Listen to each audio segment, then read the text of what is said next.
esse conteúdo, e depois de tratar do conteúdo, a gente vai ter exercícios, tá? A respeito desse conteúdo, certo?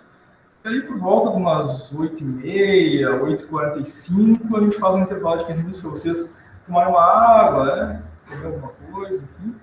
E aí, depois de 15 minutos, a gente volta. Depois do intervalo tem a chamada, tá? Então, sempre depois do intervalo tem a chamada. A chamada aqui, e claro, se presencialmente responda, quem está online também a mesma coisa, tá? Responde a chamada, que é sempre duas presenças. Uma presença antes e uma presença de depois do intervalo. Então, quem faltar um dia, vai entrar lá depois no portal do aluno, olhar lá o histórico, faltas, vai aparecer lá duas faltas, porque faltou um dia, uma falta de antes e uma falta de depois do intervalo. Tá? Só para constar, né? Porque depois a gente fica com dúvida, professor, eu faltei só um dia, apareceu duas faltas, né? Por causa disso, tá? Muito bem. Deixa eu apagar aqui para a gente começar esse conteúdo. Então, os conteúdos vão seguir sempre aquela sequência do nosso calendário ali, né? Tá? Hoje, aula 1 e 2. Semana que vem, segunda-feira que vem, aula 3 e 4. Assim por diante, até a gente encerrar, né? Na semana 4 com a aula 7 e 8. E depois, na semana 5, a prova. Antes que eu me esqueça, para vocês eu coloquei aqui no quadro, né? Mas o pessoal que está online, o meu e-mail, tá? Para eventuais contatos é luciano.silveira@qi.edu.br. Então, não vou poder ir na próxima aula, chamar no trabalho, tem que trabalhar naquele turno, quer mandar um e-mail avisando, tudo bem, não posso ir, quer mandar um atestado no meu e-mail, tá? Para justificar a falta. Então, esse é o meu e-mail, tá? luciano.silveira@qi.edu.br.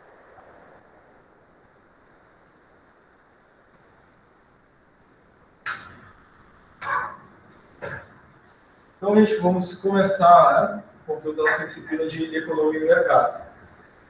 Economia, ela guarda uma relação direta com política. Né? Economia são duas coisas muito próximas, porque é o sistema político de uma nação, de um país, e determina o modo de operação, né, da economia daquele estado, nação, enfim. Inclusive, muitos estados-nação definem na sua Constituição, né, a forma, né, econômica do país. A questão mais liberal, a questão mais de economia fechada, como é que isso se dá. Inclusive, às vezes é previsto em lei, né, constitucional, depende de cada país, né, de cada nação. Tá? No nosso caso aqui, nós iniciamos com um conceito, né, de economia e a importância do porquê estudar a economia. Porque, em se tratando de economia, a gente trata de mão de obra, né, disponível no país. Nós tratamos dos materiais, né, insumos que são utilizados pelas empresas, que são os fatores de produção, terra, né, entre outras coisas.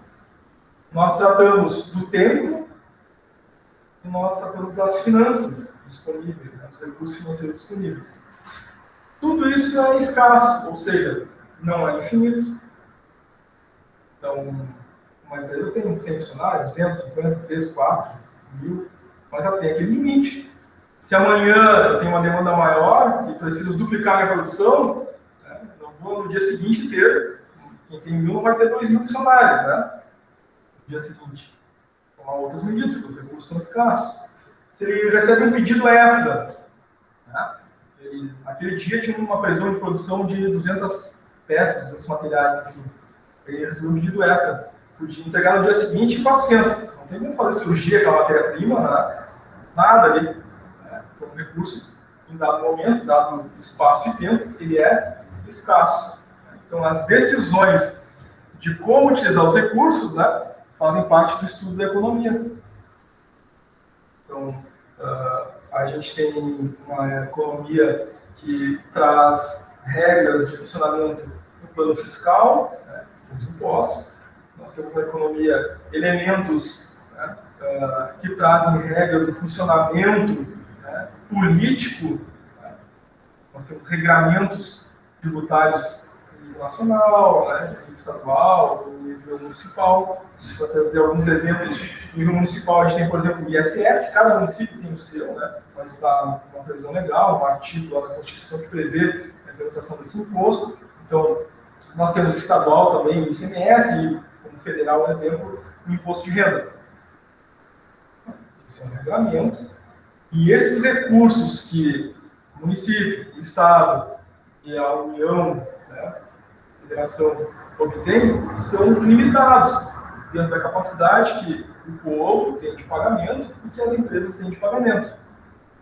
Esses recursos que esses entes federados recebem, isso passa a Constituição, estão ali para gerar o bem comum. O que é o bem comum? Para gerar infraestrutura, educação, segurança. O que deveria ter e não tem exatamente, né? Então, tem uma imperfeição nesse processo. Mas é com essa previsão. Então, se temos uma capacidade, né, financeira de obtenção e temos que aplicar esses recursos, há uma limitação. Temos que aplicar esse recurso em educação, em segurança, e assim por diante. Infraestrutura. Quanto destino para cada coisa? O recurso é escasso. Eu tenho que planejar, né, o uso desse recurso. Quanto vai lá para o Ministério da Economia? Quanto vai para o Ministério da Educação? Quanto vai para o Ministério... E esses ministérios usam os recursos. Fora as emendas parlamentares, né? Senadores, deputados têm direito a essas emendas, né, para levar recursos para o seu estado, enfim. E aí, todos os recursos são escassos. E você deve estar ouvindo falar, né, debate, né, a questão do orçamento da União, para aprovar o orçamento para 2022, né? Agora há pouco tempo, a recém estava aprovando o orçamento, né, de 2021, e a gente já está do meio para o final do ano, né? Então também tem isso, né? Tem um limite. Se a gente não tem um orçamento para isso, a gente tem que fazer dívida. A gente faz dívida, isso gera inflação, a taxa de juros na economia, para controlar o nível da dívida. A gente está usando mais recursos do que tem. Então isso gera uma série de reflexos dentro da economia que afetam a nossa vida enquanto cidadão, afeta as empresas, né? Afeta o mercado internacional, né? Os capitais internacionais que desejam ou não investir no Brasil. E aí, se essa economia está mais ou menos equilibrada, né, a gente tem entrada de dólar ou saída de dólar. Isso afeta o quê? O câmbio, né? A gente tem as políticas cambiais para tentar fazer esse controle. Por que o nosso dólar está 5,20, 5,30? Né? Por causa de uma série de fatores. E esse é um deles, né? A administração dos recursos que a gente tem na nossa economia. E o quanto a gente consegue garantir que com os recursos que a gente tem, a gente dá conta de pagar todo mundo. É mais ou menos como uma conta que a gente tem em casa, né? A gente recebe um salário, pagar água, luz, telefone, internet. Se faltar dinheiro para pagar alguém, o cara vai lá e corta. Né? Não pagou a internet. Opa, estamos aqui cortando e não pagou a luz. Cortando a luz. Né? Isso numa nação, né, não pode acontecer. Então a gente faz dívida. E essas dívidas trazem questões, impactos para o país. Tá? Bom, nós temos uma divisão bem clara na história a respeito do pensamento econômico. Tá? A divisão se dá entre a fase pré-científica e a fase científica. Na fase pré-científica, não tínhamos os pensadores, né, os economistas, trazendo diretrizes e formas de encarar essa realidade da escassez dos recursos e, portanto, estabelecendo regramentos, políticas, formas de lidar, né, com esses elementos. Tá? Somente posterior a isso, a 1750, que a gente entra na fase científica, ou seja, aparece Adam Smith, John Maynard Keynes, né, entre outros, né, Karl Marx, né, uma linha mais marxista, mais socialista, né, mas são pensadores que buscam identificar como utilizar os recursos, né, para onde destinar, o que fazer com cada recurso. Né. Eles surgem depois de 1750, né, que é a fase científica. Tá? O divisor de águas está ali, é o mercantilismo. Uma fase também importante dentro da história.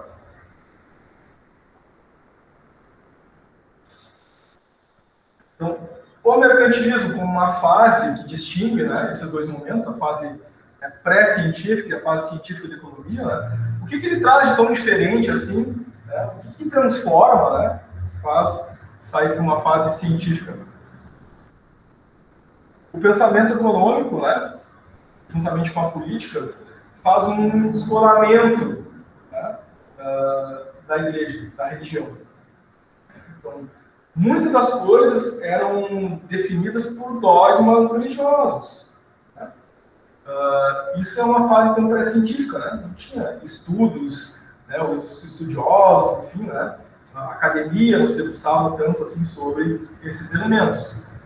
Os recursos da economia, da escassez desses recursos. Seguia uma linha religiosa, né? Definida pelos bispos, papas, enfim. Aqui não. E não é uma fase curta, não, né? Viram ali que o mercantilismo, tá? Foi de 1450 a 1750. Então foram 300 anos desse descolamento, assim. Não foi uma coisa, ó, agora pronto, né? Foram 300 anos até começar a fase científica, né? Então, o que aconteceu no mercantilismo?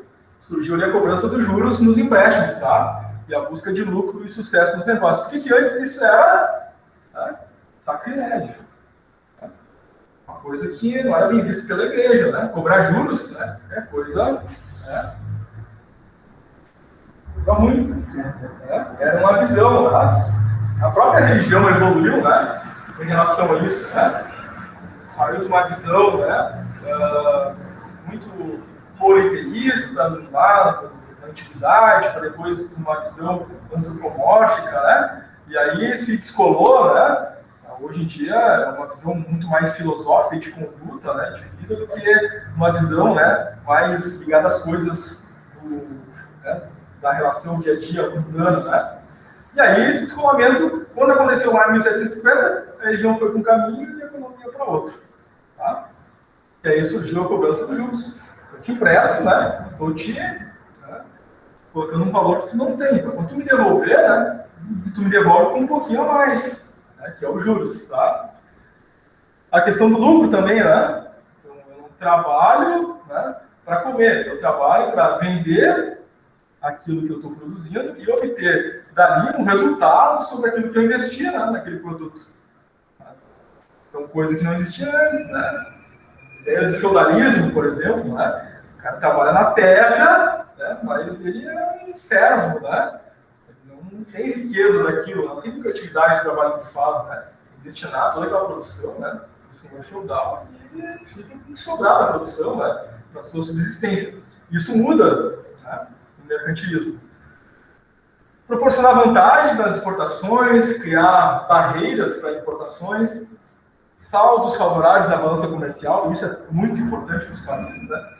Porque uma balança comercial positiva significa que entrou mais capital no país do que saiu. Na relação comercial com as outras nações, né, significa que o nosso PIB cresceu naquilo que diz respeito ao comércio internacional. Estoque de metais preciosos era uma característica do mercantilismo, né? O que dava lastro para as moedas? O ouro. Ouro, prata, bronze. Né? Então, como é que eu garanti o valor daquele papel? Não, tem lá, né? Bilhões ou trilhões em ouro. Né? Então, se der qualquer problema, eu troco o papel por uma barra de ouro. Né? Então, o ouro é que dava, né, o lastro para as moedas. Tá? E, claro, surge aí o poder do Estado. O poder já não está mais na mão da igreja, o poder agora, né, está na mão da política, né, do mundo político, tá? O mercantilismo. Em relação à escassez, tá? Como os recursos são escassos, né, tempo, dinheiro, mão de obra, máquina, equipamento, há necessidade de analisar e alocar esses recursos. Isso é análise da escassez. Isso não acontece só na economia, né? Isso acontece em várias áreas. Né? Quem é do marketing, quem é da contabilidade, quem é da logística, quem é da administração, sabe muito bem, né, que lá, na sua área de atuação, vai ter um centro de custo, e dentro desse centro de custo, eu vou ter recursos para utilizar limitadamente, né, para gerir aquele departamento, aquela área, aquele setor, né, pagar os salários, né, enfim, tudo que se relaciona àquele grupo de trabalho ali, né, comprar, né, dos materiais de trabalho, enfim, tem um limite. Se você ultrapassar esse limite, né, não tem problema. Tem que reportar o meu diretor lá o que está acontecendo, né? Está desperdiçando matéria-prima, o que está acontecendo, né? Vou comprar uma ferramenta nova porque a antiga não está dando certo, que está gastando mais, né? E a gente tem que dar conta disso, né? Porque aquele recurso é limitado. E se eu gastar mais, os outros gastarem mais também, o que a empresa vai ter que fazer? Não tem mais como pagar esses gastos todos. Tem que buscar no banco. E o banco vai cobrar o quê? Juros. Eu crio uma dívida. Daqui a pouco isso é sistemático, a empresa tem mais dívida do que recurso, né? Vai entrar em falência, né? Então, a economia não é só uma coisa, né? Macro. E tem esses dados da microeconomia que fazem parte, né, da economia das empresas, tá? Inclusive, tem muita empresa que contrata, né, economista para lidar com essas situações, com esses fatores de escassez, né? Então, dentro da escassez, o que seria o bem, né? É tudo aquilo que é capaz de atender uma necessidade humana. Então, esses são os bens. Eles podem ser livres, podem ser econômicos. Tá? Então, os bens, eles existem, né? E quem fez marketing antes, vai lembrar, quem não fez, depois vai acabar fazendo essa disciplina também, né? Mas as empresas que produzem bens ou serviços, né, fazem esses bens e serviços para atender necessidades, resolver problemas, para atender, né, o status desejado daquele público. É para isso que servem esses bens. Né? Tem uma utilidade ou não, maior ou menor, atender mais ou menos, de acordo com, né, quanto ele consegue atender necessidades, problemas ou desejo de status. O que são os bens livres? Tá? São obtidos com pouco esforço ou nenhum esforço. Estão, em geral, né, na natureza. Minério, terra, luz solar, ar, por exemplo, água. Não tem custo, o custo é baixíssimo, né? Agora, os bens econômicos, né, são relativamente escassos, né? Eles supõem a ocorrência de um esforço humano para a obtenção desses recursos. Tá? Então, esses vão ter preço. Ou seja, a gente precisou de pessoas para elaborar aquele produto. Tem um custo. Tá? Esses bens que vão atender essas necessidades, problemas, espaços, que são os bens econômicos. Não que bens livres não vão atender também, né? Algumas necessidades. Água é um bem livre. O sol é um bem livre. A gente precisa atender nossas necessidades de saúde, né? Necessidades fisiológicas, tá? Agora, os bens econômicos, não. Os bens econômicos foram manufaturados, né? Ou serviços, né? Foram pensados e projetados para atender essas necessidades específicas. Essa é a primeira divisão. Na economia, nós também temos a diferença entre macro e microeconomia, tá? Então, a microeconomia lida com análise do comportamento dos agentes econômicos. Então, a microeconomia vai lidar com consumidores, trabalhadores, investidores, em geral, né, indivíduos que interagem entre si dentro desse contexto, dentro desse papel. Tá? Então, na microeconomia, o que importa para os consumidores? Né? Preço, demanda, né? Trabalhadores, salário, nível de renda, né? Os investidores, né? A atratividade daquele tipo de investimento. Isso são fatores de microeconomia. Tá? Agora, nós temos também os fatores da macroeconomia. Clara, deixa eu ver aqui a pergunta no chat. A internet está ruim, Clara? Certo. Depois, se tu perder alguma parte, tá? Procura assistir a gravação, tá? Ajuda bastante. Eventualmente tem isso, né? A internet dá uma variação e começa a dar queda.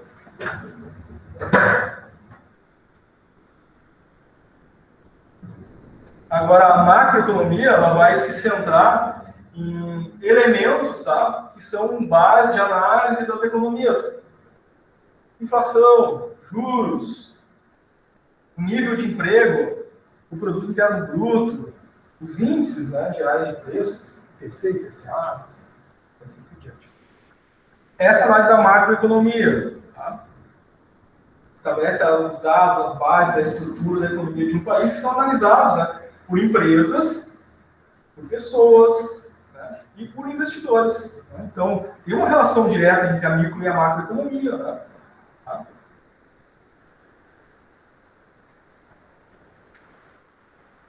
Bom, esse é o maior problema, né, das economias, a escassez. Esse é o problema central de qualquer sociedade. Independente do tipo político e econômico escolhido para modelar aquela sociedade. A gente pode pensar, tá, mas um modelo socialista, né, fechado, uma ditadura, tem problema de escassez? Tem. Um sistema liberal, economia aberta, tem problema de escassez? Tem. Então, independente, né, do modelo econômico, da ideia política, da ideologia, todos vão enfrentar o problema de escassez. Agora, qual é o modelo político-econômico que melhor se adequa e, né, melhor trabalha os elementos de escassez? Isso é definido pela sociedade, né? A sociedade, né, que vai estabelecer e definir seus representantes e qual sistema político, né, que ela quer para, né, a adoção do tratamento das escassezes. Né? É um modelo mais socialista, economia planificada, economia fechada? É um modelo mais aberto, capitalista, liberal? A sociedade que define, elege seus representantes, né, claro, aí uma democracia, né, e põe eles lá para lidar e tomar as decisões diante da escassez. Claro que numa economia planificada, né, uma ditadura fechada, isso não é de voto direto, uma representatividade, né, num outro formato, mas igual, né, esses indivíduos vão ter que lidar com os elementos de escassez.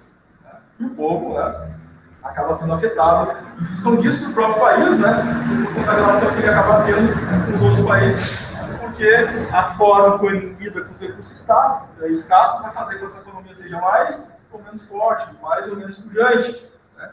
Atrai mais capital ou não. Então, quem tem dinheiro vai colocar o dinheiro aonde? Os recursos vão ser bem tratados, né? E os economistas falam que dinheiro não aceita desaforo. Então, se o investidor, né, internacional, uma grande empresa, né, Mercedes-Benz, coloca aqui uma grande fábrica aqui no Brasil, né, vou investir lá. Daqui a 4, 5, 6 anos, 10 anos. Aí muda o sistema político econômico, né, taxação, né, imposto de renda, né, série de leis, enfim, que vão atravancar o ganho dessa empresa. O que ela vai fazer? Tchau, contigo. Vou para, né, Rússia, China, vou para os Estados Unidos, vou para a Alemanha, para a Argentina, vou para onde tiver menos ofensa ao meu dinheiro. Né?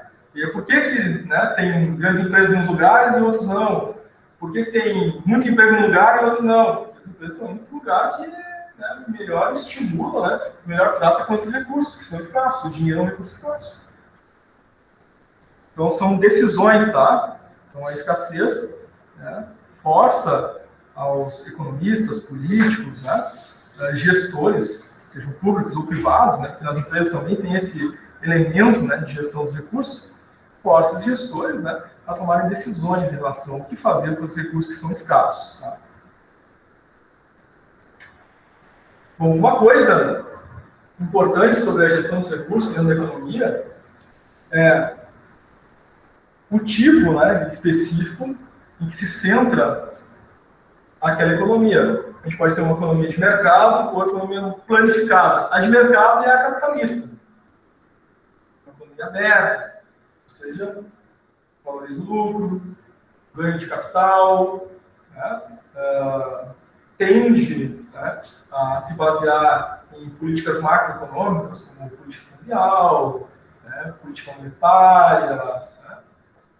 Agora, depois, nós temos a economia planificada, a centralizada, do tipo socialista. Então, não se preocupa muito com política cambial, juros. O importante para eles é obter o máximo de recursos possível para depois distribuir esses recursos de forma igualitária entre todos. Então, a forma, né, como a economia planificada funciona é quanto mais Estado, melhor. Quanto mais dinheiro está na mão do Estado, melhor. Porque ele destina esse recurso da forma como ele quiser, né, da forma como ele achar melhor. Ele planifica, né? Então, tem todos os recursos. Agora, o que eu vou fazer? Vou dar tanto para o João, tanto para a Maria, tanto para o fulano. Né? Vou aplicar tanto na educação, tanto na medicina, tanto não sei o quê. Na economia de mercado capitalista não é assim, né? O caminho é a direção de não ser assim. Ou seja, eu tenho uma política econômica, eu tenho uma política tributária, uma política cambial, e aí as empresas, a sociedade, o cidadão, né, vão trabalhar livremente para utilizar os seus recursos. Né? Então, claro, existe uma matiz aí de diferença entre um extremo e o outro. Né? Vai ter países capitalistas, mas tem princípios socialistas. Então, países socialistas com alguns princípios capitalistas. Né? A pureza dos dois, né, nem sempre é a mais encontrada no mundo. Tá? Então, a gente vai encontrar uma diversidade entre os dois, uma mistura entre os dois elementos, um pouquinho mais, um pouquinho menos de um e outro, pelo mundo afora, na tentativa de fazer o melhor uso desses recursos que são escassos. Tá? Claro que aí existe uma análise, né, a ser feita pelos cidadãos do país, que elegeram seus representantes, que vão pensar mais em uma linha e em outra. Né? Então, em países democráticos, a gente tem uma pluralidade de partidos que vamos encontrar, né, partidos liberais ou partidos, né, socialistas, comunistas. Né? No Brasil, por exemplo, a gente tem essa matiz toda, aí, né? Tem mais de 30 partidos, aí, 33 partidos representados no Congresso Nacional, que vão lá desde do liberal capitalista até o socialista comunista.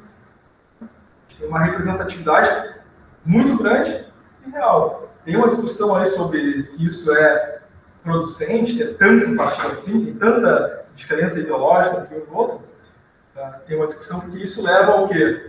Uma divisão muito grande de recursos escassos entre tantos partidos. Né? E aí, né, tem essa discussão aí que é a tal da reforma política, né? Ou reforma administrativa, que é um outro detalhe importante que importa muito para nós, né? Cidadão, por quê? 33 partidos, fundo partidário, né? 6 bilhões para dividir entre 33 partidos. Se fossem 2, 3 partidos, esses recursos seriam bem menores. Né? Diária gasolina, diária. Isso, uma série de elementos que é o peso, né, do Estado. Ele consome um pouco, né, desses recursos para a sua própria existência. Né? Seria, no nosso caso aqui no Brasil, a gente tem, assim, mesmo, metade, sou aí, né? Um pouco socialista, um pouco capitalista, né? Na questão da política macroeconômica, o Brasil é totalmente capitalista, mas em relação em políticas internas, né, a gente tem vários fatores, né, da política socialista. Né? E aí tem essa tentativa de equilibrar o uso desses recursos de alguma forma, né? E aí a representação social, né, pelo voto, faz com que a gente tenha essa representatividade no Congresso, Senado, né, Câmara dos Deputados, né, presidente, governador, prefeitos, enfim, a gente tem essa matiz toda, né, dentro do nosso país. Isso é positivo, negativo? O tempo dirá, né? E a evolução social se dá ao longo do tempo. A gente viu ali, por exemplo, no mercantilismo, demorou 300 anos, né? Para fazer uma evolução, né, de uma forma pré-científica para uma forma científica, escolar do Estado, né? Talvez a gente esteja numa fase agora, né? Daqui 300, 400 anos, ter uma clareza maior de como fundamentar, né, a nossa economia. Coisa que alguns países já têm de uma forma muito mais clara. Né? Países que têm muito mais tempo aí, né, de debate político e econômico, né? Muitos países da Europa estão muito bem, né, estabelecidos, independente se é mais socialista ou mais capitalista, eles já estão bem definidos na sua política monetária, né, política cambial, né, tributação, e o país é mais equilibrado, um país mais rico, né? O nosso país ainda está nesse caminho. Né? A gente é um país ainda subdesenvolvido, a gente faz parte dos BRICS, né? Brasil, Índia, China, Rússia e África do Sul, né? E a gente está nesse entremeio, né, entre os países que são pobres e os países ricos. Né? Então, quais países dos BRICS estão conseguindo sair dessa situação e ir para uma estabilidade econômica maior? Né? Nos BRICS nós temos a China, né? As partes dos BRICS. O Brasil de vez em quando dá uma respirada, daqui a pouco, né, afunda de novo, né? Mas Rússia deu uma melhorada, uma época também depois está que nem o Brasil, né? E a Índia, que são os dois, China e Índia, que estão despontando mais, principalmente pela parte né, do uso dos recursos na área da tecnologia. Né? Então, estão crescendo bastante na área tecnológica, indústria, né? Está fazendo essas economias ficarem mais fortes. Inclusive, tem uma previsão, né, de que a China seja o maior país, né, em termos de PIB mundial, né, nos próximos 4, 5 anos, aí superando, né, grandes economias como os Estados Unidos, né, e Alemanha, Japão. Bom, os fatores de produção que determinam um pouquinho o que é escasso, né, são esses três: terra, trabalho e capital. Isso é antigo, conhecido, né? Quem fez ensino médio, né? Quem fez ensino fundamental, 8ª série, 7ª série, vai lembrar disso, né? Terra, trabalho e capital são os fatores de produção, tá? São os fatores básicos de produção de bens e serviços na economia, de qualquer país, tá? Então, a gente lida com esses recursos que são escassos. Território do país, terra, né? É escasso. O que a gente faz com esses espaços? Isso é uma disputa muito grande, né? Inclusive internacional, né? Tem uma disputa aí dos países em relação ao Brasil, né? A agricultura do Brasil é muito forte, muito pujante, né? Faz com que a nossa agricultura ameace, né, esse lado econômico de países da Europa, por exemplo, né? Que procuram estabelecer políticas no âmbito mundial, né, para criar barreiras ao desenvolvimento da nossa economia agrícola também. Né? Então, entre aspas aí, né, toda essa pressão ambiental sobre o Brasil não é só pela proteção ambiental. Tem outros elementos, né, que são os interesses político-econômicos. É importante preservar o meio ambiente? É importante, a gente deve fazer isso? Deve. Devemos buscar sempre aumentar a produção? Devemos sempre. Mas não é só esse o interesse, né, das grandes potências. Se o Brasil se tornar essa grande potência econômica no campo, né, agropecuário, o que acontece com a economia agropecuária na Europa? França, Alemanha, Itália, Espanha. Eles vão ficar dependentes de nós, do Brasil, né? A gente produz muito mais com preço mais atrativo. Né? E eles não querem isso de jeito nenhum. Eles estão ligando, né, com forças, né, de interesses político-econômicos. Né? Então, mata ciliar, a história toda que a gente vê falar, né? Proteção de 80% de área disso, tantos por cento da área daquilo, por quê? Para não deixar expandir. Só que, né, além disso, né, o Brasil consegue fazer essa proteção, né, não perfeita, é claro, mas consegue fazer essa proteção, mas nós temos um avanço tecnológico muito grande, né, no uso das terras cultiváveis. O Brasil desenvolveu, né, através da ENAP e outros, meios acadêmicos, formas de lidar com o espaço que tem disponível e produzir muito mais do que seria possível, viável, né, numa agricultura de subsistência. Né? E a gente está se tornando, né, uma potência nessa área. E causa todo esse interesse, todo esse abalo, né, internacional. E tem forças aí, né, envolvidas nisso. Por quê? Os outros países têm limitação de terra, de espaço para produzir, né? Lidam com esse recurso escasso, então eles precisam lidar com outros fatores, outras forças, para conseguir sobrepujar. Trabalho e capital também, né? Mesma ideia em relação a isso, né? Trabalho é um recurso, o trabalhador, a mão de obra é um recurso escasso? É. O número de pessoas, né, no dado país, tem uma certa escassez, um certo número. A gente pode melhorar a produtividade das pessoas. Então, claro, né, é importante para um país, uma economia, investir em educação. Quanto mais as pessoas forem desenvolvidas, né, cognitivo, intelectualmente, né, mais resultado essas pessoas vão trazer. Isso aumenta o PIB de uma nação, de um país, né? Haja visto muitos países aí que há 30, 40, 50 anos atrás investiram bastante em educação e deram um boom no seu desenvolvimento também, né? Muito bem, então esses são os fatores de produção e são recursos escassos, né? Que o país deve estar atento a trabalhar. Nós temos a chamada curva de possibilidade de produção, que é o chamado trade-off, ou seja, a escolha. Tá? Como os recursos são escassos, a gente deve fazer escolhas. Então, o aumento da produção, por exemplo, né, de um bem, vai levar, geralmente, a redução da produção de outro. Se eu tenho um tempo de produção, 8 horas no dia trabalhando. Eu tenho que produzir 2 tipos de produtos. Se eu dividir o tempo e a mão de obra de forma igualzinha, das 8 horas, eu produzir uma metade e outra metade. Mas se eu tiver que aumentar a produção de um produto, automaticamente eu vou ter que diminuir do outro, porque a quantidade de tempo de mão de obra que eu tenho é escassa. Eu tenho que tirar tempo e mão de obra de um produto para outro, né? Mais um e menos o outro. Então é uma escolha. Eu dou mais ênfase a um elemento, pensando na economia de uma empresa, né? Ou pensando na economia do país. Eu vou dar mais recursos para a educação, mais para a infraestrutura, mais para a segurança. Eu preciso tomar decisão porque os recursos são escassos. Tá? Então, de novo aqui, né, a questão da escassez, mas agora a curva de possibilidade. Tá? Alguns pressupostos básicos da nossa análise da microeconomia. São 3, tá? O ceteris paribus, ou seja, a gente tem uma constante, analisa só aquela constante, os preços relativos e o princípio da racionalidade. Então, no ceteris paribus, que é tudo mais é constante, a gente analisa uma variável e considera todo o resto constante. Então, olha o comportamento só daquela variável. Então, na economia, a gente tem inflação, juros, tá? A gente tem câmbio, emprego, renda, um monte de coisa. Tudo isso está variando ao longo do tempo. É bem complexo analisar tudo nesse contexto totalmente variável. Então, no ceteris paribus, que é tudo mais é constante, ou seja, eu acho tudo constante e olho só a inflação. O que acontece com ela?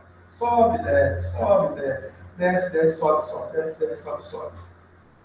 Aí eu tenho uma curva de tendência. Bom, se a inflação hoje está aqui em 5% ao ano, aí no próximo ano está 6,5% ao ano, e aí no outro ano está 7% ao ano. Não estou olhando mais nada. Então, tem uma tendência aqui. A inflação está subindo, já fazem 3 anos, a tendência, né? Nos próximos anos é continuar subindo, se eu não analisar mais nada dentro da economia, se eu não olhar nenhum outro fator. E os outros fatores influenciam na inflação, né? Agora, se eu adicionar um outro fator e não considerar ele constante, eu vou pegar a taxa de juros, por exemplo, a Selic. Inclusive, estão aumentando aí agora, né? 1 ponto percentual da taxa Selic, a taxa básica de juros da economia. E o que a gente faz com a Selic? Para controlar a inflação, a gente começa a aumentar a taxa de juros, ou seja, fica mais difícil, né, consumir, teoricamente. Então, a taxa de juros da economia está 3%. E a inflação está aumentando. Se eu não considero ela constante, ela vai mexer no resultado da inflação. Então, estou notando que a tendência é subir, então o que eu vou fazer com a taxa Selic? Eu vou subir ela para 4%.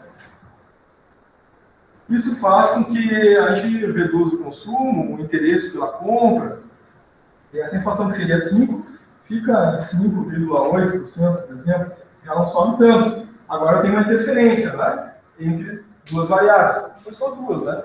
Poderia ser todas as outras variáveis da economia, elas influenciam umas às outras. O ceteris paribus, tudo mais é constante, para facilitar a análise e a tendência só daquele item, eu vou olhar só aquela variável. Tá? Esse é o ceteris paribus, ou seja, o foco é apenas uma variável, só uma condição, não interessa o resto. Tá?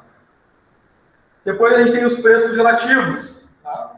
Então, é o preço de um bem em relação ao preço de um outro bem. Tá? Então, essa relação de preços, né, entre produtos, a gente tem as curvas de oferta e demanda. Né? Então, sempre tem uma relação, né, de preços de produtos. Tá? Então, o ceteris paribus seria, por exemplo, vou olhar o preço do arroz, vou olhar esse preço do arroz ao longo do tempo. Mas a gente sabe que o preço do arroz ele é influenciado pelo preço dos outros produtos. Isso são preços relativos. Então, se eu vou lá olhar o preço do arroz, subiu, vou comprar um macarrão, vou comprar outra coisa. Então, isso faz com que os preços sejam relativos, ou seja, o produtor vai pensar, né? Pô, não adianta eu colocar lá a R$ 60, porque eles vão deixar de comprar o arroz, vou comprar outra coisa. Porque tem essa relatividade entre os preços, né? Então eu vou lá, compro outra coisa. O que faz o produtor do arroz lá? Ah, vou colocar 60, vou colocar 20, né? Pelo menos fica, né, mais próximo da decisão do consumidor, então daqui a pouco, né, não vai deixar de comprar o meu produto. Então tem essa relação entre os preços e os produtos. Quem tem um carro flex, por exemplo, né? Isso é preço relativo. Então, como é que está a gasolina, o álcool, o gás? Talvez escolha o combustível, o gás, né? Aquilo que está mais acessível, mais barato, por causa da relação que existe entre os preços dentro de uma dada economia. Tá? A gente tem o chamado princípio da racionalidade, está ligado diretamente ao comportamento do consumidor. Quem fez, né, a questão de marketing antes lembra disso, né? Geralmente a gente faz uma pesquisa, né, de marketing para entender quais são os interesses daquele consumidor, o que atrai, né, aquele consumidor para ser consumidor de uma determinada marca, de um determinado produto, de um determinado serviço, né, o nível de atratividade. Então, dentro do consumo, a gente tem também, né, o princípio da racionalidade, né, ou seja, como o comportamento do consumidor afeta, né, o uso ou não de um produto ou serviço. Então, agora está vendendo muito o quê? O celular da marca tal. Tem um comportamento ali. Por que está sendo consumido muito o produto daquela marca? Tem um status daquela marca, uma funcionalidade? O que leva, né, aquele campo, né, de pessoas se deslocarem para aquela marca e alocarem os recursos lá? Isso é a função do estudo da economia também, tá?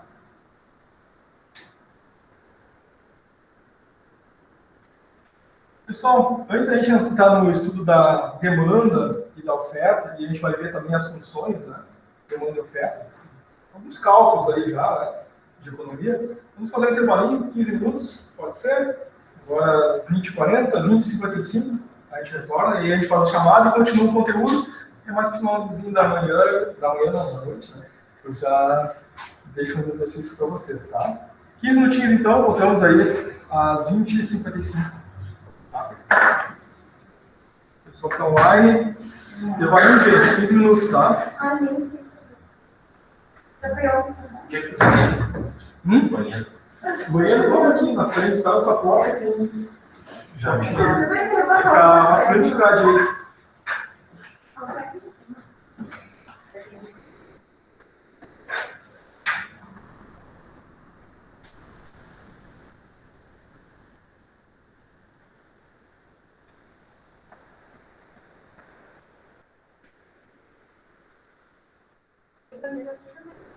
Tem, à esquerda.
turma.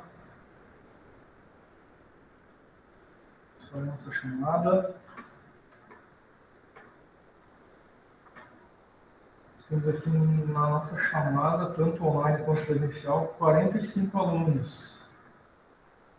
Principalmente vocês que estão online, né? Só habilitar o microfone para responder a chamada, tá, gente? André Rodrigues Júnior. André está conectado? Andressa Costa Noronha. Presente. Obrigado. Ana Júlia Vals.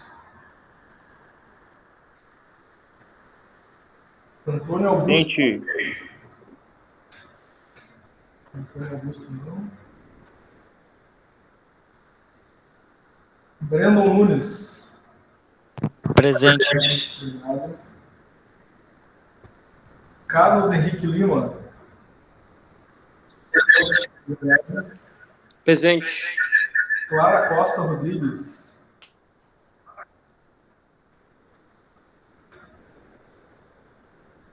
Costa não está. Daniele Caldas.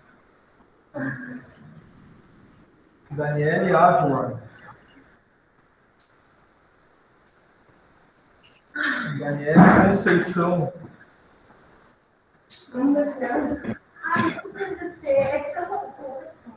Douglas Silva.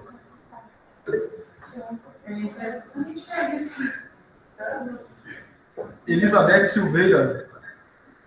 Presente. Obrigado. Gabriel Agib Muro. Presente. Obrigado. Gabriela Xavier. Presente. Obrigado. Grace Linhares.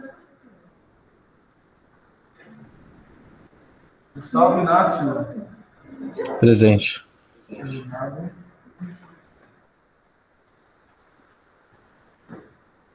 Emily Beatriz. Presente. Obrigado. Igor Carvalho.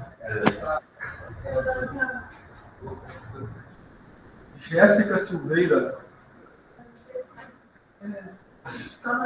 Jéssica não está.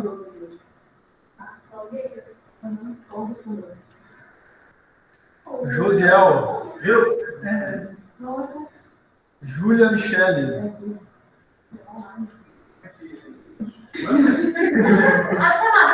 Karine Stroker.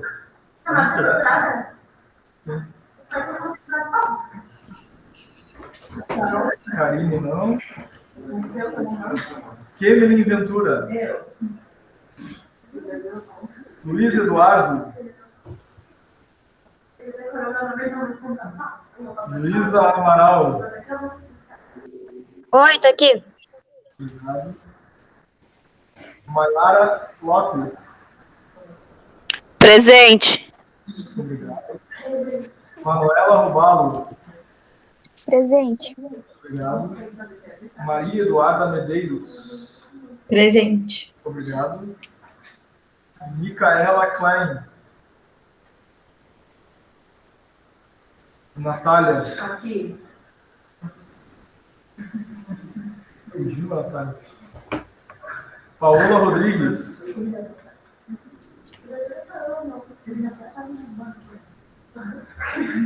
Pedro Canto Gomes. Presente. Renato Barros Pedroso. Presente. Roberto Soares.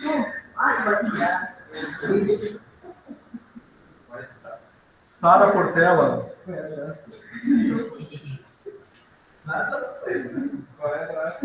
Tatiana Tomazini. Tatiele Carati.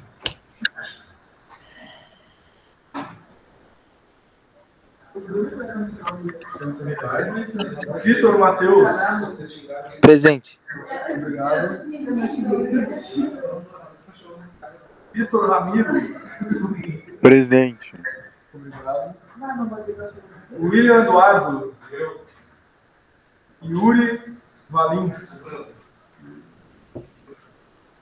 Alguém não respondeu a chamada? Eu. Quem mais? Da chamada? Pera, eu quero saber cadê. Não deu conta, né, professora? Claro, não Na tava frente do aí. telefone? Claro que não. Claro que não, tava ali do lado conversando com o colega. Não, quero saber. Ele nem te reconheceu hoje. Nem sabe. Nada. Não, o professor vai escolher o líder pela nota. Quem vai ser o líder? Pela disciplina passada. Quem foi o melhor nota? Agora tem que olhar. Quem é o melhor? Quem foi o melhor? Quem vai ser o líder? Cala a boca, querido. Professor, acho que podia continuar, pode continuar, né, Bruno? Boa. Cara, não sei. Não tô. Não tá preparado? Não tá pra tanta No responsabilidade. primeiro dia tu estava tão preparado para ser líder. Então. Não, o milhão tu não.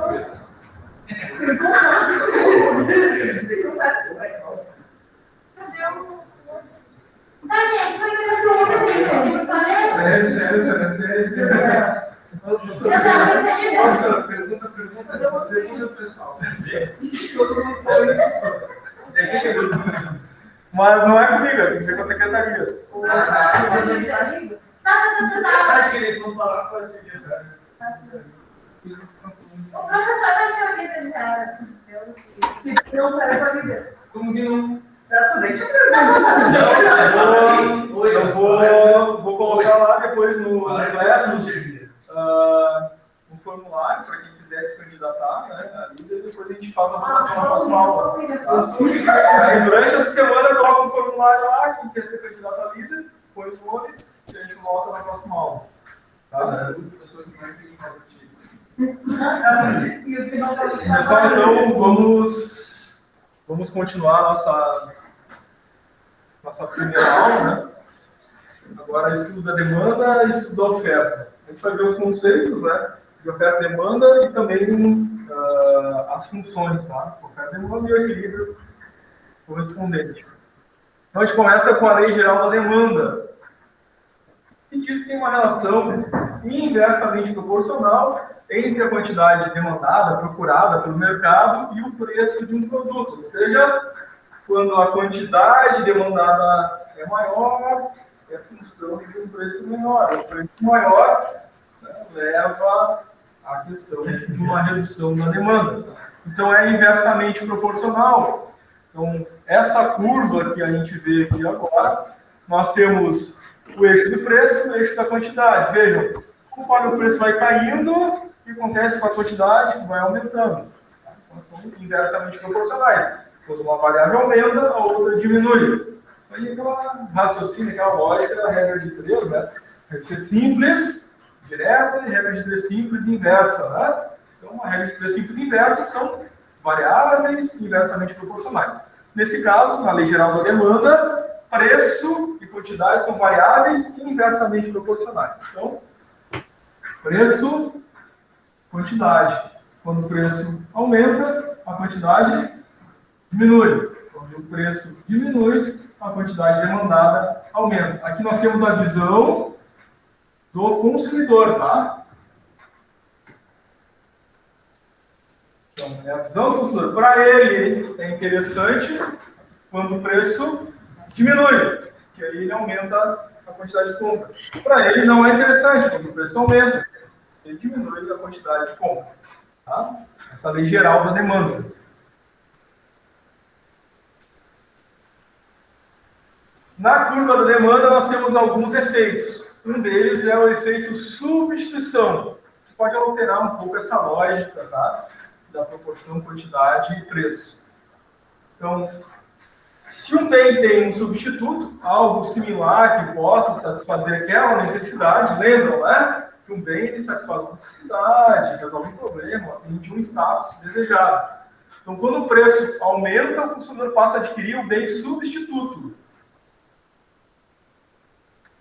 Então, agora está até um pouquinho melhor, mas o preço do arroz subiu bastante, não subiu?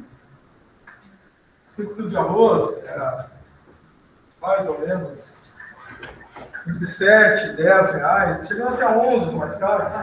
Aí quando teve a crise, o preço do 5 quilos de arroz foi para 27, 28, 29, 30. Qual é o efeito de substituição no caso do arroz?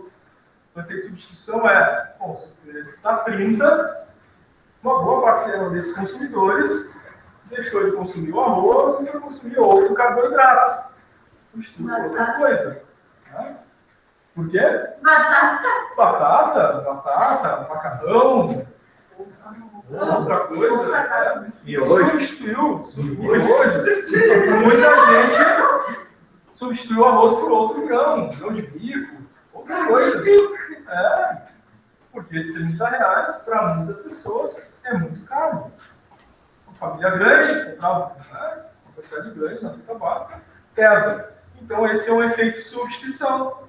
Deixa de comprar uma coisa que está mais cara, substitui por outra que seja similar ou próxima. Tá? Isso serve para qualquer produto que tenha um bem chamado substituto. Então, sexta-feira de noite, muita gente gosta de comprar uma pizza, né? Chega no final de semana, ele vai comer uma pizza. Bom, ligou, a pizza está cara. Vai substituir pelo quê? Por X, hambúrguer, um cachorro-quente, outra coisa. São bem substitutos, são similares dentro de um contexto, de um nicho. Isso é o efeito substituição, tá? A gente também tem o chamado efeito renda. Tá? O efeito renda acontece tanto quando ela aumenta ou quando ela diminui. Tá? No caso, quando aumenta o preço de um determinado bem, o consumidor perde poder aquisitivo.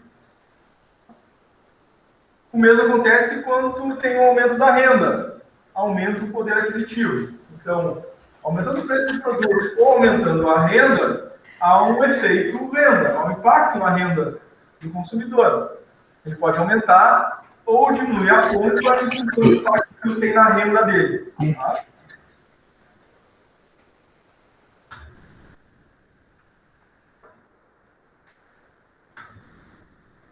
Agora aqui nós temos aqui 5 classificações desses efeitos, tá? De renda, demanda e quantidade. Em relação a um bem, tá? Nós estamos falando aqui ainda da demanda na visão do consumidor, tá? Então aqui, demanda, tá? Ou seja, a procura pelo bem, pelo serviço, pelo produto. Nós temos o chamado bem normal. Ele acompanha o aumento ou queda na renda do consumidor, tá? Então, esse bem normal, se tiver um aumento na renda nacional, as pessoas começam a consumir mais daquele bem. Por exemplo, carne é muito normal. As pessoas começam a consumir mais carne vermelha, carne branca, enfim, conforme o aumento da sua renda. Dado, é claro, cada economia, né? Na Índia, a carne de gado, por exemplo, não vai aumentar somente a renda. Vai aumentar o consumo de outro bem chamado normal. Tá? Então, em geral, os gêneros alimentícios, né, são classificados como bem normal. Tende a aumentar o consumo de determinados tipos de gêneros alimentícios se há um aumento na renda. Tá? Serviços também é a mesma coisa. Serviços de saúde, serviços de internet, de entretenimento, tendem a aumentar conforme o aumento da renda. Viagens, turismo, isso aumenta quando há aumento na renda. Esses são bens chamados bens normais. Por quê? Igualmente, se há uma redução na renda, eles também reduzem aquele consumo naquele dado bem ou serviço. Nós temos chamado bem inferior, tá? Nesse caso, a demanda varia no sentido inverso à variação da renda. Se a renda aumentar, ele diminui o consumo daquele bem. Por exemplo, carne de segunda, guisado de segunda. Se aumenta a renda, as pessoas param de comprar a carne de segunda, vão comprar a carne de primeira. Se aumenta a renda, a pessoa não compra mais Samsung, compra um Apple. Às vezes não, né? A pessoa faz uma dívida para comprar aquela marca. Mas é um exemplo de status, porque muitas vezes o que está atrelado à marca é o status da marca. Então, se aumenta a renda, a pessoa vai ter aquele status, né? Aquele carro de marca, né? Vou ter mais o Onix, vou ter o Camaro, a Lamborghini, porque a minha renda é maior. Eles são chamados bens inferiores, ou seja, eu deixo de consumir aquele bem que tem, então, uma significância menor em função da renda. Temos bens de consumo saciado, ou seja, a demanda quase não é influenciada pela renda. Então, aquele bem aumenta ou diminui o preço e o ritmo de consumo tende a ser mais ou menos sempre o mesmo. Por exemplo, combustível. O combustível está 2, 3, 5, 7, 10. As pessoas que utilizam o veículo continuam consumindo aquele combustível bem saciado. Tanto é que, quando a gente teve a crise nos combustíveis, tá? O preço estava lá, né? 7, 8, 9, 10, 15 reais o litro, tinha fila nos postos de gasolina para comprar o combustível ao dobro, triplo do preço. Não é verdade? Por tempo que isso aconteceu, não tanto tempo assim, né? Isso é um exemplo de um bem de consumo saciado. Independente do preço, as pessoas vão continuar comprando. Tá? Muitos exemplos de bem de consumo saciado são coisas que a gente depende para viver. Água, por exemplo. A conta da água, né? Geralmente a gente vai pagar sempre. Independente se aumentou 10%, 15%, 20%, a gente vai continuar pagando. Quando a luz, a mesma coisa. Né? Tem isso, esses detalhes. Né? Mas a gente está falando aqui dentro da lei. Né? Fora da lei, a gente não vai comentar, vamos deixar por fora, aí vai depois você me diz como é que funciona. Eu também não sei. Bens substitutos. A gente já falou um pouquinho, né, sobre os bens substitutos. É a relação direta entre o preço de um bem e a quantidade do outro. Tá? Então, aquela relação de substituição, né? O preço do frango está mais barato, e a carne de gado mais cara, a gente vai realmente consumir o frango. Se bem que o frango agora subiu também, né? E aí, subiu a carne de gado, subiu a carne de frango, as pessoas estão consumir mais carne de porco. Né? As pessoas vão migrando, né? Então vão substituindo por bens similares. Tá? E os bens complementares, tá? Que são afetados por um outro bem. Então, se as pessoas começam a consumir mais pão, né? O bem complementar, o que é? A margarina, a manteiga, a maionese. Eles consomem mais pão, obviamente, né? O que é complementar ao pão, geralmente aumenta o consumo também. Tá? Dependendo do nível de renda, né? Além de consumir mais pão e consumir mais margarina, maionese, vai consumir mais frios também. Tá? Então, são bens complementares. Consumir mais uma coisa, obviamente vai consumir também outra. Tá? Vende mais celular, consome mais frequência de internet. Vende mais celular, vende mais capa para celular, por exemplo, também complementar. Um com o outro, tá? Automaticamente. Tá? E temos aí 5 classificações, né? Em relação à demanda de um bem. Nós temos a chamada função demanda. A função demanda determina essa relação, tá? Variação de quantidade e preço. Preço aumenta, a quantidade demandada diminui. Preço diminui, a quantidade demandada aumenta. Essa função exemplifica essa relação. Nós temos aqui um bem, uma função para esse bem. Em nível técnico, a gente não faz o cálculo para descobrir qual é a função. Em nível técnico, a gente já tem a função dada. No superior, vai fazer economia depois, vai estudar, né, como é que chega nessa função. Mas para esse bem, a função é demanda, ou seja, a quantidade, é igual a 20 menos 2 vezes o preço. Para cada bem, dentro das características do mercado, naquele momento, naquele período, tem uma função. Essa função desse bem pode mudar para o ano que vem, daqui a 6 meses, depende das características do mercado. Neste momento, para esse produto, para esse bem, essa é a função. Tá? Então, demanda, quantidade, igual a 20 menos 2P. Significando o quê? Para cada preço que esse bem atinge, nós vamos ter uma quantidade demandada. Quando o preço desse bem é R$1, qual é a quantidade demandada? Aqui é aquele.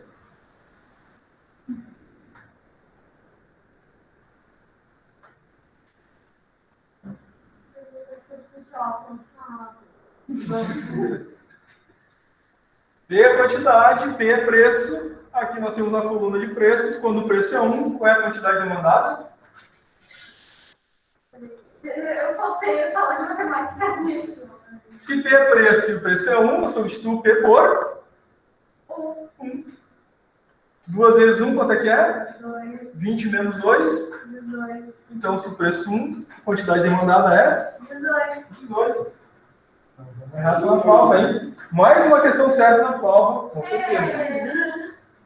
Agora, se o preço desse produto só foi de R$1 para R$3, qual é a quantidade demandada? 16 menos 20, 14. 14. Antes demandava 18, agora demanda 14. O preço está aumentando, a quantidade demandada está... Lei geral da demanda. Mas por que 20? É uma função. Cada produto tem uma função, cada produto, cada bem, né? Tem uma função da relação da quantidade e preço, dada a conjuntura econômica. Isso é determinado e calculado pelos economistas. Não vai ser o nosso caso aqui, né? A gente não vai chegar a calcular qual é a função, mas para nós, a função é dada. Não. Cada produto tem a sua função, dado o contexto. Esse exercício é essa função. Outro exercício vai ter outra função, dado o contexto. Tá? Muito bem. Então, vai ser uma fórmula para cada exercício? Muito bem. Então, gente, segundo os cálculos da Carol, nossa matemática, né? Ali deu 18, né? Quando for R$1, deu 14, quando for 13, e vai subindo o preço, vai diminuindo a quantidade demandada. Até que, quando chegar a R$10 o preço desse produto, ninguém mais quer comprar. Mais compra. Tá? Então, é inversamente proporcional? É. Lei geral da demanda. Tá? Esse ninguém mais quer comprar é teórico, tá? É tese. Tá? Sempre tem que ir né? Mais caro. Agora, o estudo da oferta. Na oferta, é a visão do produtor, tá? Temos também as duas variáveis, preço e quantidade. O que é interessante para o produtor? Quando o preço aumenta, mais ele quer produzir, mais é a quantidade que ele quer ofertar. Quero vender mais, o preço está subindo, vou produzir mais, mais e mais. Então é diretamente proporcional. As variáveis preço e quantidade são diretamente proporcionais. Se o preço diminui, qual é o interesse do produtor? Diminui o interesse de vender. Não, vamos segurar um pouquinho, né? Não quero mais ofertar para o mercado, vou esperar subir. Tá? Então, diretamente proporcional. Se o preço aumenta, a quantidade que ele quer vender é maior. Se o preço diminui a vontade, né, de ofertar aquele produto ao mercado. Tá? Então, esse é o estudo da oferta, e claro, né, a oferta também tem aí seus princípios, né, que podem impactar essa oferta, como, por exemplo, o próprio preço, o preço dos demais produtos, né, porque eu vou determinar o meu preço de acordo com o que está estabelecido no mercado, os fatores de produção, a preferência do empresário, a própria tecnologia, tudo isso influencia o preço do produto. Tá? A oferta também tem uma curva, e aí, como ela é diretamente proporcional, muda o sentido da curva de oferta. Ou seja, temos o eixo do preço e o eixo da quantidade. Conforme o preço aumenta, o que acontece com a quantidade aumenta também. Isso faz com que, sabem que uma reta, né, ela é a conjunção de infinitos pontos, né, dentro do espaço. A geometria básica, fundamental, né? Então aqui, quando a gente tem essa reta de oferta, a gente tem infinitos preços, né, e infinitas quantidades sendo consumidas, né? Assim que a gente consegue determinar aquela reta, né? Então, uma relação de aumento de preço e aumento de quantidade. Tá? Se o preço diminui, vai diminuir a quantidade consumida. Então, está aqui a nossa figurinha, né, que determina isso. Aumentou o preço, aumentou a quantidade, diminuiu o preço, diminuiu a quantidade. Essa é a lei geral da oferta, ela é diretamente proporcional. Assim como na demanda, na oferta, né, a gente também tem uma variável, né, que condiz com o resultado que se obtém na outra. A gente isola o preço, né, quando o preço aumenta ou diminui, a gente tem um resultado na outra variável, que é independente do preço. Na lei geral da oferta, então, nós temos aqui o exemplo das sacas de soja. O produtor da soja acha um pouco interessante o preço da saca R$11. Aí ele oferece 100 sacas por esse preço. Mas ele vai ficando cada vez mais interessado conforme o preço vai aumentando. Quando vai para R$23 o preço da saca, ele quer ofertar 500 sacas. E assim por diante, até chegar ao preço de R$60, ele quer ofertar 13 mil sacas de soja. Então, quanto maior for o preço, mais ele quer dar um jeito de produzir, né? De aumentar horas de trabalho, de melhorar a tecnologia, de produzir mais soja, porque está muito interessante vender soja, né? Então, antes eu estava plantando tantos hectares de soja, e estava dividindo, né, os outros hectares com outras culturas, agora, né, para todo o resto, né? E vamos vender soja, plantar só soja, porque está R$60 a saca. Vamos vender só soja. Né? Então, esse é o exemplo, que é a visão do produtor, que é interessante para o produtor dentro da lei da oferta. Tá? Então, sempre tem essa relação. Tá, gente? Quando a gente estiver falando de demanda, a visão é do consumidor. Quando a gente está falando de oferta, a visão é do produtor. Tá? Que aí ajuda a gente a fazer essa relação. Né? O que é interessante aumentar o preço e a quantidade lá na oferta, que é a visão do produtor. O que é interessante, né? Diminuir o preço para aumentar a quantidade demandada. Isso é a visão do consumidor.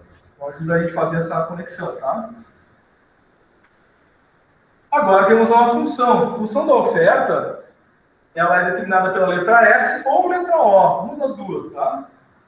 Ou O ou S. E aqui, de novo, depende de cada produto, depende do contexto, né? Que aquilo está acontecendo naquele momento econômico. E aí, os economistas vão lá e determinam uma função, né, do produto. De novo, aqui, né, no nível técnico, a gente não vai calcular para chegar na função, a gente recebe a função para calcular o resultado. Então, quem quiser fazer economia, tem certeza que vocês vão querer, vários, né, Claro. vão aprender a fazer a função para achar a oferta e demanda. Tu gosta de matemática, já percebi, né? Então, de repente pode ser, por que não? Né? Tem uma cara que tem. Tá louco, deve ser.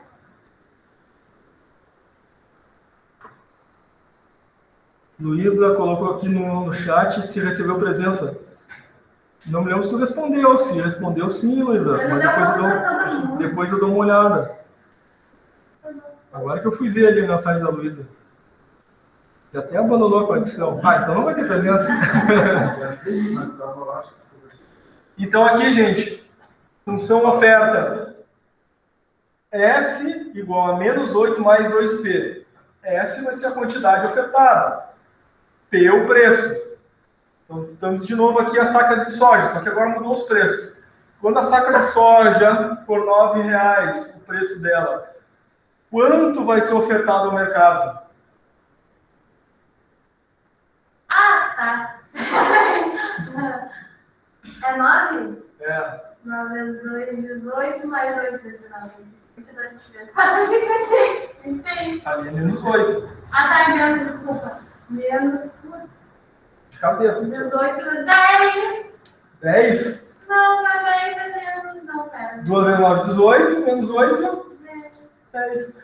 Quando for R$25, pô, agora ficou difícil. Vamos puxar essa calculadora aí. Menos 8 mais 2 vezes 25. Calma. 50. 50 menos 8? Não, 42. Olha aí, muito bem. Exatamente aquilo que a gente estava falando sobre a curva da oferta. Está aumentando o preço, está aumentando a quantidade, né? Era 9, estava ofertando 10, foi para 25, começou a ofertar 42. E é assim, né? Vai acontecendo com os demais valores. Tá? Conforme o valor vai aumentando, o preço vai aumentando a quantidade que o fornecedor quer, o produtor quer oferecer esse mercado.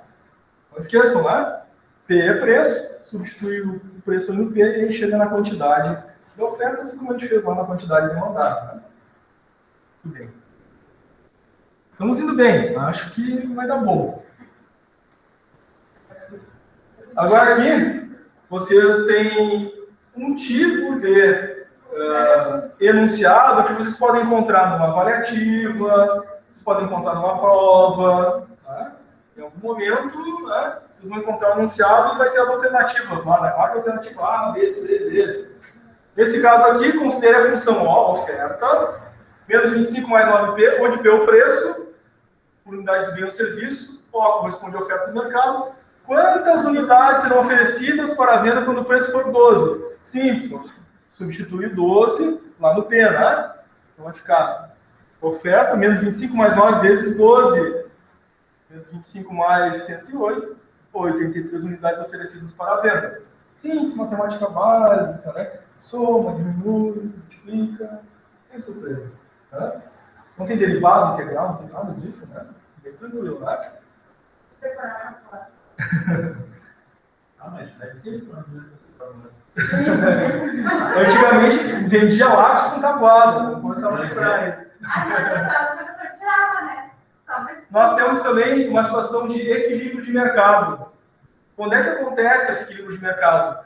É um ponto onde as duas curvas de oferta e demanda se cruzam.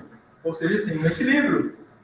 Há uma quantidade ótima e um preço ótimo, onde nós vamos ter um equilíbrio nesse mercado. É muito bom para o consumidor aquele preço, e é muito bom para o produtor também, a quantidade de equilíbrio, né?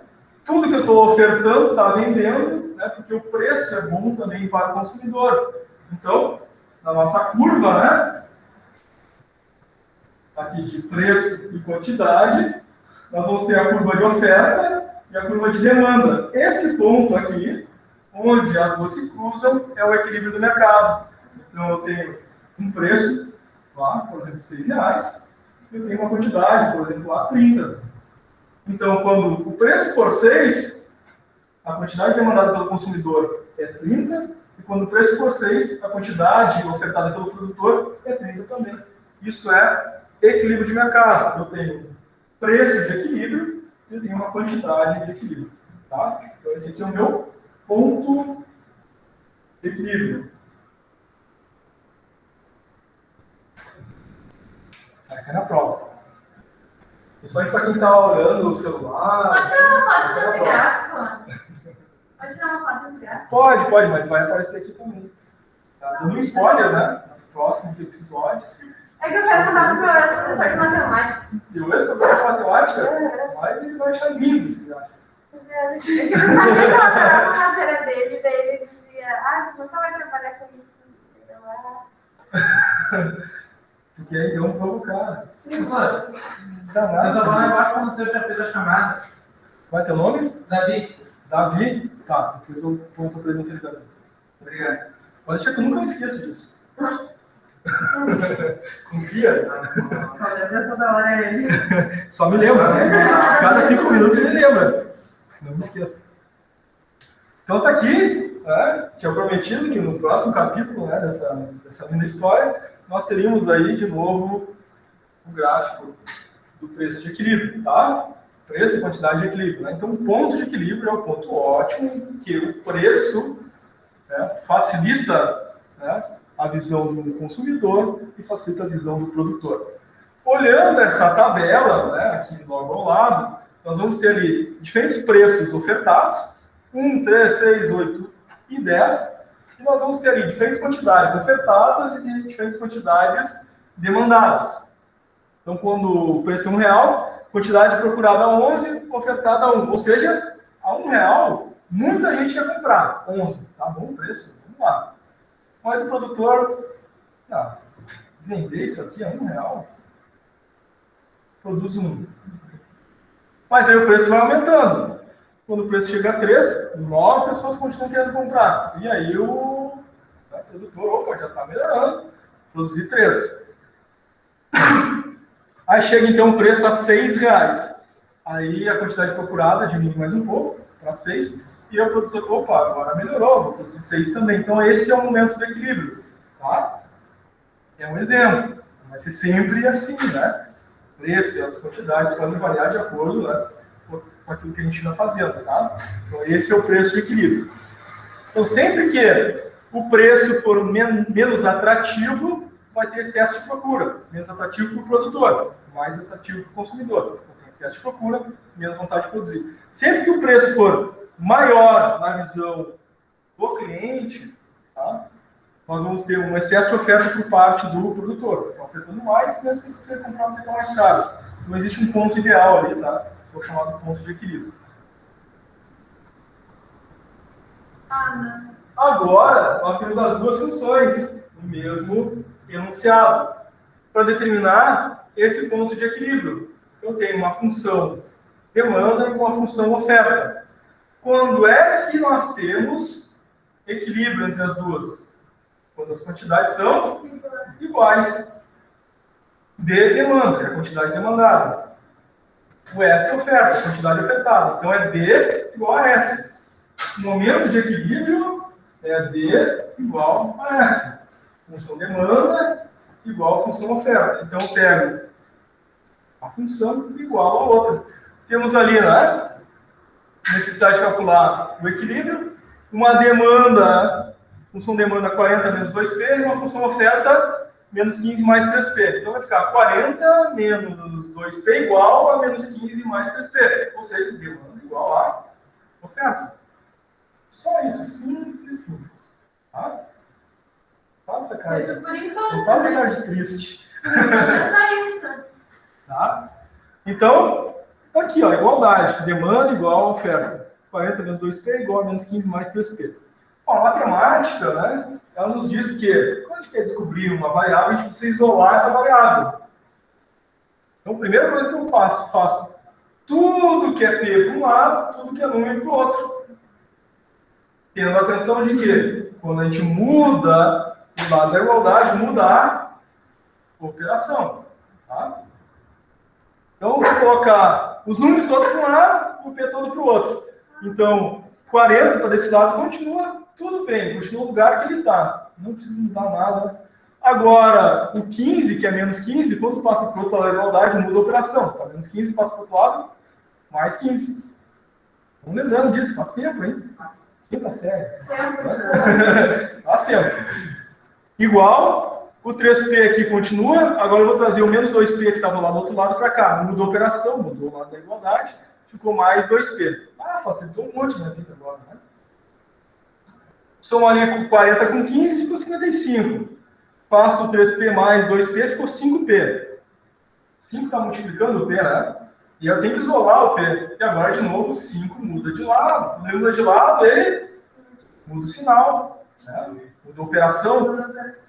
Está multiplicando, passa dividindo. 55 dividido por 5, preço igual a 11. Esse é o preço de equilíbrio. Só que para a gente determinar, né, o ponto de equilíbrio, não é só o preço, tem a quantidade também. Bom, se D é igual a S, as quantidades são iguais. Então, em qualquer uma das duas funções que eu substituir o preço 11, eu vou achar a quantidade de equilíbrio. Se eu colocar preço 11 na função demanda, qual vai ser a quantidade demandada? 40 menos 2 vezes 11. Quanto é que dá 2 vezes 11? Oh, 2 patinhos na lagoa, né? Quem já foi em Bíblia sabe como é que é, né? Eles cantam pedra, assim, 22. 2 patinhos na lagoa, tu vai lá e coloca, né?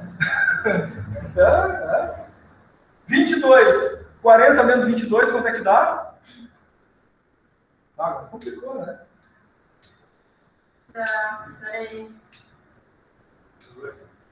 18? É isso aí que eles falaram. Vamos ver a maioria, 18. Quantidade demandada 18. É a quantidade de equilíbrio 18? Então tem que dar 18 também na outra função, né? Na função oferta, menos 15 mais 3 vezes 11. 3 vezes 11? Diga o médico, né? Põe lá o telescópio nas costas, né? Diga 33. Para ver se a gente não está... Piada de professor é horrível. Mas eu estou me aprimorando. Tentando chegar lá. O importante é que a gente ter humildade para reconhecer que não está bom. Né? Então, menos 15 mais 33 dá? A bolinha ficando. Menos 15 mais 33? Dá 17? Não, não é 17 não, gente. É... 18. Dá 18, Dá 18. D igual a S, né? Então, tiramos a prova dos 9. O preço 11 é o preço de equilíbrio porque a quantidade demandada é igual a quantidade ofertada quando a gente substitui, né, o preço nas duas funções. Tá? Não vamos errar essa prova, com certeza. Tá? Então, a gente escolheu qualquer uma das duas, escolhemos a demanda, substituímos e achamos a quantidade de equilíbrio. Tá? Então, preço de equilíbrio 11, quantidade de equilíbrio 11, para a igualdade das duas funções. Tá? Bom, agora nós temos um outro elemento que é o estudo das elasticidades. Aí, fechando as elasticidades, aí eu já encerro o conteúdo e já vou deixar uns exercícios para vocês fazerem. Olha os calculadores na prova, só para saber. Eu acho que precisa, nem precisa ter estudo de cabeça aí, ó. É só para saber que é assim. Não, pode ser, né? Se a gente tiver número grande, o pessoal pergunta, professor, se tiver número grande, pode usar. Eu pergunto assim, o que é número grande? Tipo, 1000 e sei lá quanto. Aí eu digo, não, número com vírgula. Não pode. Ai, Estudo das elasticidades, tá? O que é elasticidade? A gente tem tanto elasticidade da demanda quanto elasticidade da oferta. Mas, em geral, elasticidade, né, se refere à sensibilidade do consumidor. Então, uma demanda pode ser mais ou menos elástica, a oferta pode ser mais ou menos elástica.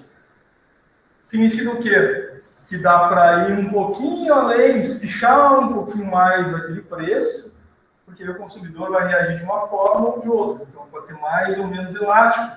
Então, se o preço é um pouquinho mais elástico, aumenta um pouquinho mais, o consumidor acompanha, isso vai dizer que aquele produto, aquele bem é mais ou menos elástico em relação àquilo que o consumidor tem como visão sobre o produto. É a visão do consumidor quando é a demanda. Quando for a oferta do produtor, é mais ou menos elástico de acordo com a visão do produtor. Tá? Sempre guardem isso, essa relação aqui de qual visão nós estamos adotando. Tá? Então, aqui é a elasticidade, preço da demanda. Então, aqui é a visão do consumidor. Isso é importante de vocês guardarem, um detalhezinho, mas para a gente entender essa relação. Porque quando a gente estiver falando das duas ao mesmo tempo, né, misturando oferta e demanda, elasticidade da demanda, elasticidade da oferta, saber definir, né, de qual visão a gente está falando ajuda o raciocínio. Tá? Então, demanda elástica. É um efeito elástico, tá? Ou seja, a demanda tem grande variação com a variação dos preços. A elasticidade vai ser sempre maior que 1. É uma relação entre preço e quantidade. Tá?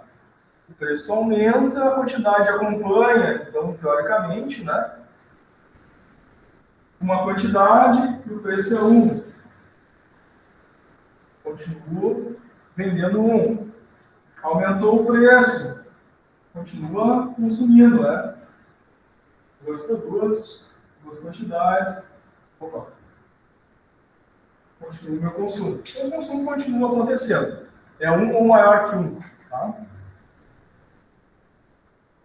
Agora a gente tem a demanda perfeitamente elástica. Tá? Nessa, então, as pessoas são bastante sensíveis ao preço. Então, ao aumento do valor da quantidade adquirida pelo preço inalterado. Ou seja, o preço vai se manter e a quantidade vai aumentando. Então, um aumento infinito, uma elasticidade infinita em relação à quantidade. A quantidade é mais interessante para a visão do consumidor. Porque o preço se mantém e ele tenta comprar mais daquele produto ao longo do tempo. Tá? Agora a gente tem os inelásticos. Então, a quantidade demandada varia pouco com a variação do preço. E aqui nós temos uma elasticidade de preço da demanda menor do que 1, significando que a quantidade demandada que varia pouco em relação ao preço, né, vai fazer com que essa demanda não tenha muito aumento. Então, vamos imaginar o consumo do feijão. Por mais que a gente goste de feijão, né, mesmo que o preço do feijão diminua um pouco, então vai lá no supermercado e vai comprar, né, 50 quilos de feijão. A família consome 5 quilos. Pode comprar 1, comprar 2, diminuiu R$1. Vou comprar 50 quilos de armazenar feijão. Isso é um exemplo de produto que é demanda inelástica, teoricamente, né? Então, é um exemplo de um produto que a demanda é inelástica, ou seja, independente ali, né, da variação do preço, a gente não vai variar muito a quantidade. Vai variar um pouquinho, mas não muito. Tá? Então, a elasticidade de preço da demanda é menor que 1. E nós temos a perfeitamente elástica. Parece o pretérito mais perfeito. Aqui é perfeitamente elástica. Né? Nesse caso, a quantidade demandada não tem qualquer variação com a variação do preço. Então, a elasticidade é zero. Tá? Então, pode variar o preço à vontade, que a quantidade demandada não vai ter qualquer variação. Pode aumentar mais, diminuir, vai ser sempre aquela mesma, né, relação de consumo. Tá? Geralmente, aí são preços chamados administrados, né? Como a gente já tinha falado antes, água, luz, telefone, internet. Né? A gente não muda o consumo. Eu contratei a internet lá, 100 mega e aquele valor ali, não vai aumentar, mas aquele mesmo ali durante ao longo do tempo, né, aquele pacote que eu adquiri, e aí vai subir 5% por ano, 10% ao ano, e independente da variação do preço, eu vou continuar com aquele pacote. Eventualmente, né, as pessoas mudam, mas não há uma alteração, né, da demanda em função do preço. Tá? Aí seria, por exemplo, a perfeitamente inelástica. E temos os unitários. A quantidade demandada muda na mesma proporção que o preço se altera. Então, a elasticidade de preço e demanda é igual a 1. Então, na mesma proporção que o preço altera a quantidade. Então, aumentou R$300. Diminuiu na mesma proporção, né, do aumento do consumo.